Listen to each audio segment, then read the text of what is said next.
오늘 우리에게 주신 말씀은 구약 요나 3장입니다. 구약 요나서 3장 1절부터 10절까지 말씀입니다.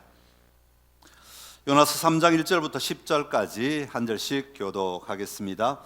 여호와의 말씀이 두 번째로 요나에게 임하니라 이르시되 일어나 저 큰 성읍 니느웨로 가서 내가 내게 명한 바를 그들에게 선포하라 하신지라. 요나가 여호와의 말씀대로 일어나서 니느웨로 가니라. 니느웨는 사흘 동안 걸을 만큼 하나님 앞에 큰 성읍이더라. 요나가 그 성읍에 들어가서 하루 동안 다니며 외쳐 이르되 40일이 지나면 니느웨가 무너지리라 하였더니 니느웨 사람들이 하나님을 믿고 금식을 선포하고 높고 낮은 자를 막론하고 굵은 베옷을 입은지라. 그 일이 니느웨 왕에게 들림에 왕이 보좌에서 일어나 왕복을 벗고 굵은 배 옷을 입고 제 위에 앉으니라. 왕과 그의 대신들이 조서를 내려 니느웨에 선포하여 이르되 사람이나 짐승이나 소떼나 양떼나 아무것도 입에 대지 말지니 곧 먹지도 말 것이요 물도 마시지 말 것이며 사람이든지 짐승이든지 다 굵은 배 옷을 입을 것이요 힘써 하나님께 부르짖을 것이며 각기 악한 길과 손으로 행한 강포에서 떠날 것이라. 하나님이 뜻을 돌이키시고 그 진노를 그치사 우리가 멸망하지 않게 하시리라. 그렇지 않을 줄을 누가 알겠느냐 한지라. 하나님이 그들이 행한 것 곧 그 악한 길에서 돌이켜 떠난 것을 보시고 하나님이 뜻을 돌이키사 그들에게 내리리라고 말씀하신 재앙을 내리지 아니하시니라. 아멘. 할렐루야. 오늘 하나님의 놀라운 은혜가 여러분의 삶 가운데 충만하시기를 간절히 기원합니다. 오늘 요나서 3장 말씀 가지고 두 번째 기회를 주실 때라는 제목으로 함께 하나님의 말씀을 나누려고 합니다. 여러분은 혹시 내가 지금 이곳에 존재하는 이유는 무엇일까 고민해 보신 적이 있으십니까? 여러분은 혹시 내가 이 땅을 살아가면서 나에게 주신 하나님의 사명은 무엇일까 고민해 보신 적이 있으십니까? 여러분, 우리가 존재하는 목적은, 우리가 이 땅을 살아가는 목적은, 내가 오늘 여기에 있는 목적은, 내가 오늘 우리 가정 안에 있는 목적, 내가 우리 직장 안에 있는 목적, 내가 이 땅을 살아가는 삶의 자리에 지금 이 나이에 이 시간에 서 있는 이 목적은 과연 무엇일까요? 어떤 사람들은 그냥 태어나서 자라고 공부하고 돈 벌고 은퇴하는 것, 이것이 삶의 목적이 아닐까 그렇게 생각하는 분들이 있습니다. 여러분, 그런데 목적이라고 하는 단어를 한번 생각해 보십시오. 사명이라는 단어를 한번 생각해 보십시오. 목적이나 사명은 자기 자신을 위하여 쓰는 단어가 아닙니다. 자기 자신은 태어나서 밥을 먹고 자라나는 겁니다. 잠을 자고 일을 하고 공부하고 자라나는 것, 이건 자기 자신의 삶의 모습이죠. 이 삶을 살아가는 이유가 뭐냐 말입니다. 이 삶을 살아가는 목적이 뭐냐 말이죠. 내가 오늘 아침에 눈을 떠서 오늘 하루를 맞이하는 삶의 목적이 뭐냐. 눈을 뜨고 밥을 먹는 건 나 자신을 위한 거지만 사명이나 목적은 나 자신을 위한 게 아니라 내가 누군가를 위하여, 아니면 어떤 곳을 위하여, 아니면 무엇인가를 위하여 내가 왜 존재하는가, 내가 왜 무엇을 해야 하는가 라는 것을 이야기하고 있는 겁니다. 여러분, 우리가 살아가면서 삶의 목적을 분명히 붙들고 살아가는 사람은 자기의 인생의 가치를 느끼며 살아갑니다. 그런데 내가 오늘 아침에 눈을 뜨고 오늘 하루 밥을 먹고 오늘 하루 살아가는데 내가 왜 살아야 되는지 존재 이유가 없어져 버리면 우리는 그때부터 우리의 인생은 낭비하게 되어 있습니다. 가치 없게 보내게 된다고 하는 겁니다. 여러분, 성경에 보십시오. 성경에 보면 성경에 나오는 부름받은 사람들은 모두 다 분명한 목적을 가지고 있었습니다. 하나님이 부르신 목적, 왜 이 시대에, 왜 이 시간에, 왜 그 땅에 살고 있어야 하는지 분명한 목적을 가지고 그 목적을 감당하기 위해 자기의 일생의 삶을 들여서 그 사명을 감당하며 살아갔던 것을 볼 수가 있습니다. 오늘 본문 1절에 보면 여호와의 말씀이 두 번째 요나에게 임하셨다, 그렇게 말씀하고 있습니다. 이것을 오늘 제목의 말씀으로 요나에게 두 번째 기회를 주신 것입니다. 여러분, 하나님은 우리에게 끊임없이 기회를 주시는 분이십니다. 우리의 사명을 감당할 수 있는 길을 열어가시는 분, 기회를 주시는 분이 바로 여호와 하나님이시라는 것이죠. 성경에 보면 두 번째 기회를 받고 살아가는 사람들이 참 많이 있습니다. 모세 40년 동안 왕궁에 살았습니다. 왕자로 살았습니다. 그러나 그가 그 삶을 잘 활용하면 좋았을 텐데 사람을 죽임으로 말미암아 그의 인생은 도망가는 인생이 되었습니다. 광야에서 40년을 보내게 되었습니다. 그리고 그 광야의 40년이 끝나갈 즈음에 하나님은 그를 부르셔서 두 번째 기회를 주신 거죠. 두 번째 사명을, 다시 한번 두 번째 기회를 그의 인생에 부여하셨고, 모세는 그 기회를 잡음으로 말미암아 하나님의 명령을 붙들고 이스라엘 백성들을 애굽에서 광야로 끄집어내는 놀라운 구원의 역사를 이끌어갈 수 있게 되었습니다. 여러분, 다윗은 어떻습니까? 다윗은 왕이 되었고, 목동에서 왕이 되었고, 그 왕의 권세를 마음껏 누리며 정말 좋은 왕으로서 얼마든지 하나님의 대리자로 살아갈 수 있었습니다. 그런데 그의 충신 우리아의 아내 밧세바를 범함으로 말미암아 그의 인생은 절벽 아래로 떨어지는 것 같은 그런 엄청난 시간을 맞이하게 됩니다. 그럼에도 불구하고 하나님은 다시 그를 일으키셔서 두 번째 기회를 주셔서 그로 하여금 그 인생을 다시 살아갈 수 있도록 기회를 주신 것을 보게 됩니다. 여러분, 신약으로도 보면 베드로 어떻습니까? 예수님을 믿는다고 고백하고 열심히 따라다녔지만 마지막에 예수님이 십자가 달리시기 전에 예수님을 3번씩이나 모른다고 부인했던 사람입니다. 그런데 부활하신 예수님께서는 다시 베드로에게 찾아오셔서 그에게 두 번째 기회를 부여하심으로 말미암아 내 양을 먹이라 말씀하시고 그는 정말 놀라운 사도의 길을 걸어갈 수 있게 되었던 것입니다. 여러분, 오늘 하나님께서 우리에게도 동일하게 두 번째 기회를 주시는 하나님이십니다. 하나님은 끊임없이 우리에게 기회를 주시는 분이십니다. 왜냐하면 우리 하나님은 우리가 멸망하는 것을 보기를 원치 아니하시고, 우리가 고통당하고 괴로워하며 죽는 것을 기뻐하지 아니하시고, 하나님은 긍휼과 인자하심이 풍성하신 하나님이시기 때문에 언제든지 다시 일어나도록 그래서 다시 기회를 주심으로 말미암아 그 사명 붙들고 살아갈 수 있도록 우리의 길을 열어가시는 분이시기 때문에 그렇습니다. 예레미야 애가 3장 22절 23절에 이렇게 말씀합니다. 우리 같이 읽어보겠습니다. 여호와의 인자와 긍휼이 무궁하심으로 우리가 진멸되지 아니함이니이다. 이것들이 아침마다 새로우니 주의 성실하심이 크시도소이다. 아멘. 할렐루야. 우리 하나님의 인자하심과 긍휼이 무궁하시대요. 한이 없으시다, 그 말이죠. 하나님은 우리와 다르셔서 하나님의 인자하심은, 또 하나님의 긍휼, 우리를 불쌍히 여기시는 마음은 끝이 없으셔서 우리가 넘어져도 그 넘어진 것대로 내버려 두심으로 말미암아 진멸되는 것을 기뻐 보지 않으시는 하나님이시죠. 또 기다리셔서 또 기회를 주시고, 또 기다리셔서 일어나게 하시고, 또 기다리셔서 도전하게 하시고, 또 기다리셔서 사명을 감당하기까지 기다리시는 거예요. 그런데 이것이 얼마나 우리에게 자주 오느냐 하면 아침마다 새로우니, 아침마다 우리에게 기회가 주어진다는 거예요. 여러분, 눈을 뜨고 오늘 이 자리에 오셨는데, 오늘 아침 여러분의 눈을 뜨게 하신 이유는, 오늘 아침 여러분이 오늘 이 자리에 나올 수 있도록 건강을 주신 이유는, 오늘 여러분이 하나님을 예배할 수 있도록 여러분의 마음을 열어주신 이유는 무엇이겠습니까? 오늘도 하나님이 여러분을 사랑하시기에 여러분을 통하여 하나님의 일들을 감당하기를 원하시는 것입니다. 아침마다 새롭다는 말은 오늘 이 아침에도 하나님이 우리에게 기회를 주셨다는 뜻입니다. 여러분, 기회를 붙드신 것입니다. 여러분, 그 기회를 오늘 다시 붙들고 살아가는 자가 되신 것입니다. 사랑하는 성도 여러분, 오늘도 하나님은 그 얼굴을 우리를 향하여 드시고 말씀하십니다.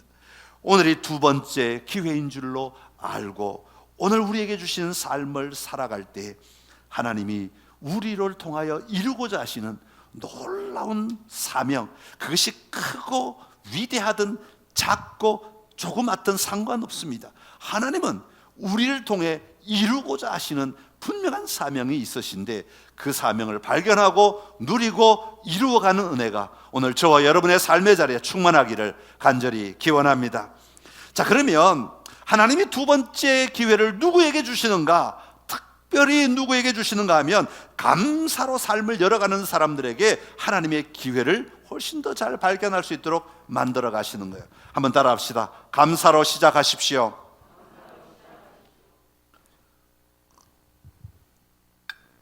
스위스의 한 연구팀이 1000명을 대상으로 조사를 했는데 뭘 조사를 했는가 하니까 감사를 많이 하는 사람, 감사의 마음이 충만한 사람들이 삶의 어떤 어려움에서 어떻게 이겨내는가, 극복하는가를 보았더니 감사의 양이 그리고 감사의 질이 좋은 사람들이, 정말 기쁨으로 감사하는 사람들이, 풍성하게 감사할 줄 아는 사람들이 몸이 아프거나 어려운 경우를 만났을 때 훨씬 빨리 이겨내더라는, 훨씬 빨리 감당하더라는 거죠. 극복하더라는 겁니다.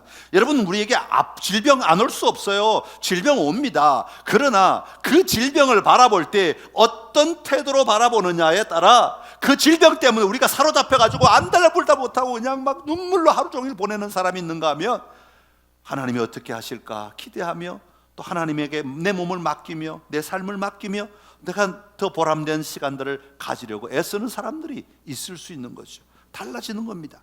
근데 감사하는 사람들이 보니까 훨씬 더 효과적으로 모든 아픔들이나 고통들을 이겨내더라 하는 것을 조사하였다는 겁니다. 여러분, 오늘 배경은요, 이 북이스라엘을 늘 공격하는, 위협하는 나라가 아수르 아닙니까? 아수르의 수도 니느웨를 향하여서 하나님이 요나를 보내시는 장면입니다. 가서 그 백성을 구하라는 거예요. 그런데 이 요나 안에는 하나님을 그냥 지역의 신, 그 당시 사람들이 우상을 믿을 때 가지고 있었던 우상들은 다 그 지방의 신, 그 지역만 다스리는 신이라고 생각을 했는데 요나도 그런 생각이 좀 있었던 것 같아요. 그래가지고 요나는 그 니느웨, 그 아수르를 내가 왜 구원해야 되느냐, 내가 왜 그 나라를 위해서 고생을 해야 되냐, 나는 안 가겠다. 그리고는 니느웨로 가지 아니하고 다시스로 도망을, 완전히 반대편으로 도망을 하게 됩니다. 이때 요나의 생각에는 하나님이 아주 지역적인 지역의 신으로만 아마 여겼던 것 같습니다. 여호와의 얼굴을 피하여, 우리 요나서 1장 3절에 보면 요나가 여호와의 얼굴을 피하여 다시스로 갔다, 그렇게 말하고 있습니다. 오늘 내 눈앞에 여호와의 얼굴을 피하기만 하면 거기에는 하나님이 안 계실 줄 알았다 하는 마음이죠. 그런 마음이 이 요나 안에 들어 있었던 것입니다. 그런데 이 요나가 배를 타고 가는데 엄청난 풍랑을 만나게 되고 그 풍랑 속에서 바다의 저 깊음의 자리로 빠지게 되고 그곳에서 거기도 그 바다의 깊음에도 모자라 가지고 큰 물고기의 그 깊음의 뱃속까지 들어가서 머물게 되는 사흘의 시간을 맞이하게 됩니다. 그런데 놀랍게도 요나는 지금 아까 말씀드렸듯이 하나님을 지역에 신 이 팔레스타인 지역의 하나님 정도로만 여기고 도망을 가면 하나님이 개입 안 하시고 하나님이 안 만나고 하나님과 상관없이 살 줄 알았는데 그 어마어마한 시면의 바다 속에서 그 큰 물고기의 뱃속에 들어갔더니 거기서 하나님을 만나게 되는 거예요. 거기 하나님이 살아계시다는 것을 경험하게 되는 것입니다. 2장의 내용이 그 뱃속에서 이 요나가 하나님을 고백하는 내용이 나옵니다. 2장 2절에 보면 고난 때문에 하나님께 부르짖었더니 아니 그 뱃속에서 그 바닷속에서도 하나님이 내 소리를 들으신다는 거예요. 얼마나 놀라운 발견입니까? 4절에 보면 내가 주의 목전에서 쫓겨났을지라도 내가 이제는 주의 성전을 바라보겠습니다 라는 회복의 결단이 일어나기 시작합니다. 6절에 보면 주께서 내 생명을 구덩이에서 건지셨다고 하나님의 손길이 여기에도 임하였다고 하는 고백을 하기 시작합니다. 7절에 보면 드디어 내 기도가 주께 이르렀다는 고백까지 하게 되는 것이죠. 여러분, 고난의 자리에서 여호와 하나님을 바라보는 것이 얼마나 어려운 일입니까? 파도가 덮치고 큰 물결이 나를 휘감을 때 주의 성전을 바라본다는 것이 얼마나 놀라운 일입니까? 하나님의 얼굴을 피한 줄 알았던 그곳에서 요나는 하나님을 만나게 되었던 것입니다. 그러면서 고백하는 것이 마지막 2장 9절의 말씀입니다. 우리 9절 말씀을 같이 읽어 보겠습니다. 나는 감사하는 목소리로 주께 제사를 드리며 나의 서원을 주께 갚겠나이다. 구원은 여호와께 속하였나이다 하니라. 아멘. 여러분, 감사의 고백이 나올 때에 이 감사의 고백이 오늘 3장의 기반이 되는 겁니다. 다시 말하면 이 요나가 그 물고기 뱃속에서 마침내 하나님을 만나고 경험하고 그리고 감사의 삶으로 바뀌기 시작했더니 두 번째 주신 기회가 보이기 시작한다. 두 번째 기회를 붙잡았다. 두 번째 기회를 위하여 마음을 열었다는 것이 오늘 3장의 내용인 것입니다. 사랑하는 성도 여러분, 불평과 원망과 고통의 앓는 소리만 있는 곳에서는 하나님의 음성을 듣기가 쉽지 않습니다. 비록 고난이 있고 비록 진퇴양난의 상황에 놓여 있다 할지라도 그곳에서 하나님을 향하여 감사하고 그 하나님을 향하여 마음을 열고 그 하나님을 향하여 우리의 영의 몸부림이 있을 때 비로소 우리는 하나님의 기회를 볼 수 있고 들을 수 있고 또 누릴 수 있게 되는 줄로 믿습니다. 오늘 우리의 삶이 얼마나 힘들고 얼마나 어렵습니까? 그러나 이 어려움 가운데서 우리 모두가 다 처참한 바닷속에 빠져있는 삶을 살아간다면 우리는 더 이상 아무런 소망도 아무런 기회도 얻지 못하게 될 것입니다. 그럼에도 불구하고 일하고 계시는 여호와 하나님을 바라보며 감사하며 살아가는 저와 여러분이 될 수 있기를 간절히 기원합니다. 감사하며 살아갈 때 감사의 고백이 있는 그곳에 하나님의 기회를 볼 수 있고 들을 수 있고 누리게 될 줄로 믿습니다. 두 번째로 하나님께서 우리에게 두 번째 기회를 주시면 하나님께서 나에게 주신 사명이 내 삶의 최우선이 되어야 한다는 겁니다. 한번 따라 합시다. 사명에 집중하십시오. 사도행전에 보면 사도 바울이 예수님을 처음에는 믿는 자들을 잡아 가두기 위해 다메섹으로 가지요. 다메섹으로 가다가 마루에서 예수 그리스도를 부활하신 예수님을 만나게 됩니다. 이 사건으로 말미암아 바울은 전혀 다른 삶의 목적을 가지고 살아가게 됩니다. 그전에는 예수님을 믿는 자들을 박해하는 것이 그의 사명으로 알고 살았는데 예수님을 만난 이후에는 복음을 전하는 것이 그의 사명인 줄 알고 살게 되는 놀라운 삶의 변화가 일어나게 되지요. 이 삶을 살아가던 바울이 그의 삶 마지막쯤 갔을 때 이런 고백을 하게 됩니다. 사도행전 20장 24절의 말씀인데 우리 세 번역으로 같이 읽어 보겠습니다. 그러나 내가 나의 달려갈 길을 다 달리고 주 예수께 받은 사명 곧 하나님의 은혜의 복음을 증언하는 일을 다하기만 하면 나는 내 목숨이 조금도 아깝지 않습니다. 아멘. 할렐루야. 여러분, 하나님이 나에게 맡기신 복음을 전하는 사명 이걸 다하기만 하면 내 목숨 더 이상 아깝지 않습니다. 내 목숨에 내가 더 이상 연연하지 않겠습니다. 나는 이걸로 충분합니다. 내 인생의 가치는 충분합니다. 내 삶의 존재 이유는 충분합니다. 나는 이 땅에서 충분히 내 삶을 누렸습니다. 내 삶의 의미를 가지고 내가 살아냈습니다 라고 고백하고 있는 것입니다. 여러분, 이런 삶은 후회함이 없는 인생이 되는 겁니다. 여러분, 뒤돌아보면서 여러분의 인생을 후회하셨습니까? 여러분은 뒤돌아보면서 여러분의 삶의 자리에 아이고 내가 그때는 이렇게 할걸, 그때는 이렇게 할걸, 저렇게 그때 이렇게 했을걸 후회하면서 살아가고 계십니까? 여러분, 후회하지 마십시오. 오늘 여러분에게 주신 이 두 번째 기회를 붙들고 지금부터 후회 없는 인생을 살아가시기를 간절히 기원합니다. 그래서 내일은 오늘을 바라볼 때 후회하지 않는 인생을 살아가는 것, 이것이 사도 바울이 우리에게 보여주고 있는 삶의 원리인 것입니다. 오늘 본문에 보면 요나를 향하여 부르시는 하나님의 부르심이 나오고 있습니다. 1절과 2절의 말씀을 다시 읽어 보겠습니다. 여호와의 말씀이 두 번째로 요나에게 임하니라 이르시되 일어나 저 큰 성읍 니느웨로 가서 내가 네게 명한 바를 그들에게 선포하라 하신지라. 아멘. 여러분, 요나에게 지금 3장에 주고 있는 이 명령은, 하나님이 주신 사명은 1장에서 이미 주었던 겁니다. 똑같은 내용입니다. 바뀌지 않았습니다. 1장 2절에 보면 너는 일어나 저 큰 성읍 니느웨로 가서 그것을 향하여 외치라. 하나님은 그렇게 말씀하신 것이죠. 여러분, 우리 인생을 향하신 하나님의 오리지널 사명은 변하지 않습니다. 하나님의 원래 계획은 우리를 창조하시기 전에, 우리를 지으시기 전에 우리를 하나님의 형상으로 빚으신 우리를 향한 사명은, 우리에게 심어주신 사명은 바뀌지 않습니다. 로마서 11장 29절의 말씀인데요, 우리 한번 세 번역으로 같이 읽어보겠습니다. 하나님께서 주시는 고마운 선물과 부르심은 철회되지 않습니다. 아멘. 할렐루야. 여러분, 하나님이 여러분을 향하신 하나님의 부르심은 철회되지 않습니다. 바뀌지 않습니다.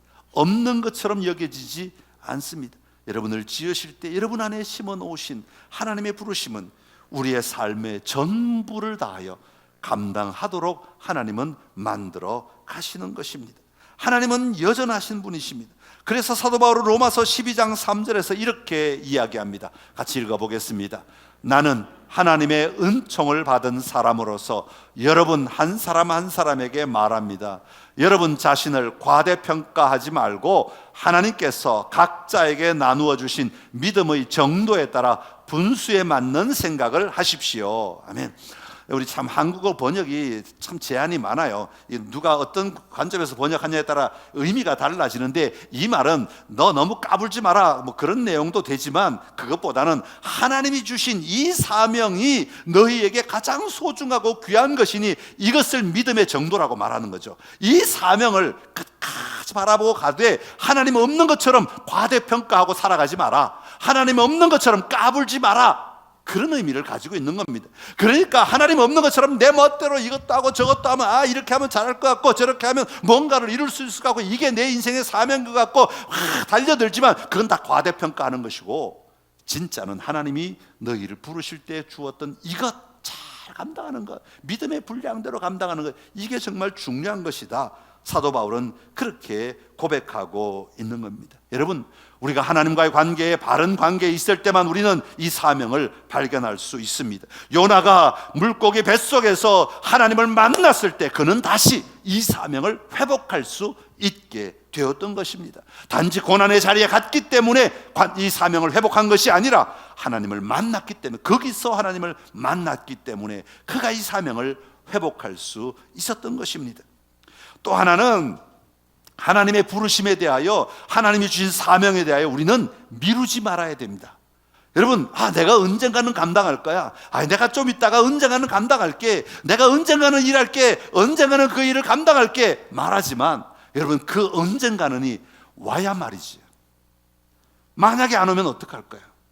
그 전에 하나님이 부르시면 어떡할까요? 여러분, 사명은 미루는 것이 아닙니다. 오늘 내 아침에 눈을 떴을 때 그때 감당하는 겁니다. 그때 감당하는 겁니다. 밤에까지 미루지도 말아야 하는 것이죠. 여러분, 오늘 지금 내가 호흡하고 있을 때 하나님의 사명을 감당할 수 있어야 하는 겁니다. 오늘 요나는요, 1장에 나타난 요나와는 완전히 다른 요나의 모습을 보여줍니다. 3장 3절인데요 3장 3절 같이 읽어보겠습니다. 요나가 여호와의 말씀대로 일어나서 니느웨로 가니라. 니느웨는 사흘 동안 걸을 만큼 하나님 앞에 큰 성읍이더라. 요나가 여호와의 말씀대로 일어나서 니느웨로 가니라. 미루지 않았습니다. 더 이상 미루지 않았습니다. 더 이상 도망가지 않았습니다. 더 이상 시간을 끌지도 않았습니다. 더 이상 고민할 이유도 없습니다. 말씀이 임하는 그 순간 그대로 듣고 일어나서 그대로 갔다는 것이 오늘 3절의 말씀인 것입니다. 사랑하는 성도 여러분, 우리가 뒤돌아보면서 우리의 삶을 낭비하고 있지는 않습니까? 오늘 내 삶에 머뭇거리며 살아가느라고 우리의 시간을 허비하고 있지는 않습니까? 내가 사명을 발견했다가도 미루면서 우리의 시간을 또한 낭비하고 있지는 않으십니까? 요나는 두 번째 기회가 왔을 때 머뭇거리지 아니하고 하나님의 그 부여하신 사명, 그 기회를 붙들므로 말미암아 그는 담대하게 니느웨를 향하여 정말 가고 싶지 않은 곳이지만 그러나 분명한 사명인 줄 알았을 때 담대하게 그의 걸음을 옮겨놓는 용기 있는 삶을 살게 된 것입니다. 오늘 저와 여러분의 삶의 자리에 이런 분명한 사명에 집중하는 삶을 통해서 오늘 우리의 삶이 하나님으로 말미암아 이끌림을 받는 놀라운 삶의 걸음걸음들을 옮겨놓게 되기를 간절히 기원합니다. 마지막으로 하나님이 하시는 일은 우리의 생각이나 우리의 한계 속에 머물러 있지 않는다고 하는 것입니다. 그러게 우리는 언제나 하나님을 기대하며 나아가야 합니다. 한번 따라합시다. 하나님을 기대하십시오. 여러분, 우리에게 두 번째 기회가 임하였을 때 내가 하려고 하면 그것은 불가능할 때가 참 많습니다. 우리는 우리 혼자 일하라고 하나님이 우리에게 사명을 주시지는 않으신 것 같아요. 하나님이 우리가 그 일을 감당하기에 일어날 때, 그 일을 감당하기 위해 걸음을 옮겨 놓을 때, 그 일을 감당하기 위해 우리의 목소리를 열 때에 하나님은 하나님이 일하신다고 하는 겁니다. 여러분, 하나님이 일하시는 것을 우리는 기대하며 나아가야 하는 겁니다. 여러분, 이 니느웨 성에 대해서 1장 2절에는 이렇게 이야기합니다. 니느웨의 모습을 그 악독이 내 앞에 상달되었습니다. 얼마나 니느웨가 악한 도시였는지 그 악이 하나님 앞에 상달되었다, 그렇게 말할 정도였다는 것입니다. 그랬던 니느웨가 이 요나의 선포로 말미암아, 요나의 사명을 감당하는 발걸음으로 말미암아, 요나가 두 번째 기회를 붙잡음으로 말미암아 어떻게 변화되었는지 아십니까? 그 내용이 오늘 5절부터 10절까지 나오고 있습니다. 여러분, 니느웨가 이렇게 되리라는 것은 아무도 상상할 수 없는 일입니다. 여러분, 요나가 할 수 있는 일이 절대로 아닙니다. 요나의 힘으로, 요나의 능력으로, 요나의 권세 아닙니다. 절대로 할 수 없는 일입니다. 어떤 일이 일어났습니까? 5절에 보면 하나님을 믿었다 그랬습니다. 여러분, 그 성이 하나님 앞에 악을 행하던 백성들이 하나님을 믿었다는 겁니다. 지위 고하를 막론하고 굵은 베옷을 입었습니다. 심지어는 왕까지도 굵은 베옷을 입고 제 위에 앉았다고 말합니다. 베옷을 입고 제 위에 앉는 것은 회개하였다는 말입니다. 그들이 하나님 앞에 울며 자복하며 회개하기 시작했다는 겁니다. 그뿐만이 아닙니다. 짐승이나 사람이나 소떼나 양떼나 음식을 먹지 말라는 겁니다. 심지어는 물도 마시지 말라는 겁니다. 모든 삶의 환경 다 멈추고, 모든 행위들을 다 멈추고, 모든 삶의 걸음들을 다 멈추고 아무것도 하지 말고 금식하라는 겁니다. 8절에 보면 그러면서 힘써 하나님께 부르짖으라고 말합니다. 기도했다는 것입니다. 그리고 더 나아가서 기도만 할 뿐 아니라 악한 길과 손으로 행한 모든 강포에서 떠나라고 명령하고 있는 것을 볼 수가 있습니다. 지금 우리가 행하고 있는 이 악의 행위 속에 들어가지 말고 멈추어서 돌이켜서 악으로부터 떠나라는 엄청난 일이 일어나게 된 겁니다. 여러분, 요나 한 사람의 말이 무슨 위력이 있어서 이런 어마어마한 거대한, 당시에 니느웨는요 성읍 도시 가운데 가장 큰 도시라고, 세상에서 가장 큰 도시라고 말할 만한 엄청난 도시였다고 합니다. 이 도시가 이런 변화가 일어날 수 있었겠습니까? 이런 도시가 이렇게 바뀌어질 수 있었겠습니까? 이건 요나를 통해 일하시는 하나님의 일하심 때문입니다. 우리는 얼마나 미약합니까? 우리는 얼마나 나약합니까?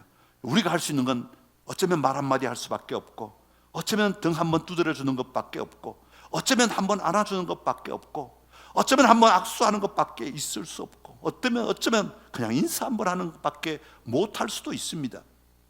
그러나 그런 하나님의 부르심에 응답할 때 하나님이 일하시는 것이죠. 하나님이 바꾸시는 겁니다.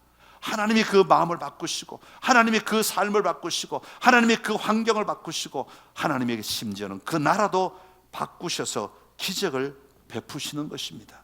여러분, 10절의 말씀 다시 한번 읽어보겠습니다. 10절의 말씀 같이 읽겠습니다. 하나님이 그들이 행한 것, 곧 그 악한 길에서 돌이켜 떠난 것을 보시고 하나님이 뜻을 돌이키사 그들에게 내리리라고 말씀하신 재앙을 내리지 아니하시니라. 아멘. 할렐루야. 1장에서 말하던 니느웨의 모습과 3장 10절이 말하고 있는 니느웨의 모습은 완전히 바뀌어버리고 말았습니다. 이것은 하나님의 일하심 때문입니다. 여러분, 하나님의 관심은 아까도 말씀드렸지만 벌을 내리는 데 목적이 있지 않습니다. 하나님의 관심은 나라를 멸망시키는 데 목적이 있지 않습니다. 하나님의 관심은 한 사람이 죽는 데 목적이 있지 않습니다. 살리는 데 목적이 있습니다. 회복시키는 데 목적이 있는 것입니다. 에스겔 33장 19절의 말씀 같이 읽어 보겠습니다.